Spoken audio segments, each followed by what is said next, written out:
আসসালামু আলাইকুম রহমতুল্লাহ। বন্ধুরা, আজকে দেখাবো আসলে বিশেষ করে মাদার করার সময় দেখা যায় আমরা একটা ক্যারেটের ভিতরে গ্লাস রাখতে নিয়ে অনেক ঝামেলা পড়ে যায়। গ্লাস রাখার জন্য এই নতুন একটি পদ্ধতি আমি বের করেছিলাম যে একটার উপরে একটা, দেখেন এই যে একটার উপরে একটা গ্লাস এরকমভাবে রাখা হয়েছিল।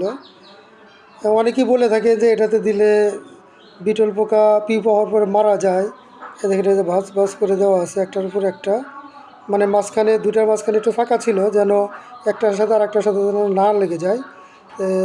10 দিন আগে এটা মাদারের জন্য বসানো হয়েছিল। আজকে দেখতে পাচ্ছেন এখানে অনেকগুলো কিন্তু বিটল হয়ে গেছে, ওই পিউপা কিন্তু হয়েছে। দেখেন এগুলো উপরে দেখা যাচ্ছে, ভিতরেও কিন্তু রয়েছে।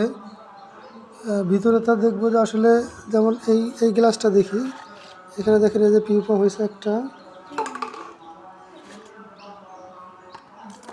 এখানে যেটা পিউপা হয়েছে দেখেন একটা গ্লাস উঠালাম, নিচে এই যে এটাও কিন্তু পিউপা হয়েছে,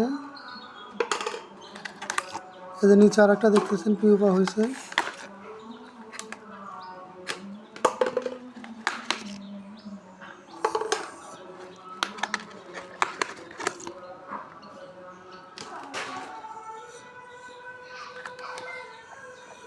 এই যেখানে দেখতে পাচ্ছেন এই যে, মানে এটাতে যদি দুই গ্লাসের মাঝখানে যদি জায়গা থাকে তাহলে তো এমন কোনো সমস্যা হয় না।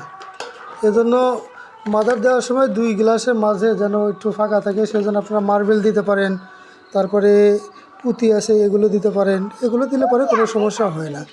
ঠিক আছে, তো আপনারা এইভাবে মাদার করলে দেখা যাবে একটি ক্যারেটের ভিতরে, যেমন এখানে একটা ক্যারেটে যদি আপনি একটা করে মাদার বসাতেন তাহলে তাহলে কিন্তু বেশি আসতো না, সর্বোচ্চ 25টা দেওয়া যেত। বাট এই একই ক্যারেটের ভিতরে কিন্তু 1.5 থেকে 200 আপনি মাদার কিন্তু বসাতে পারবেন এই পদ্ধতি অনুযায়ী।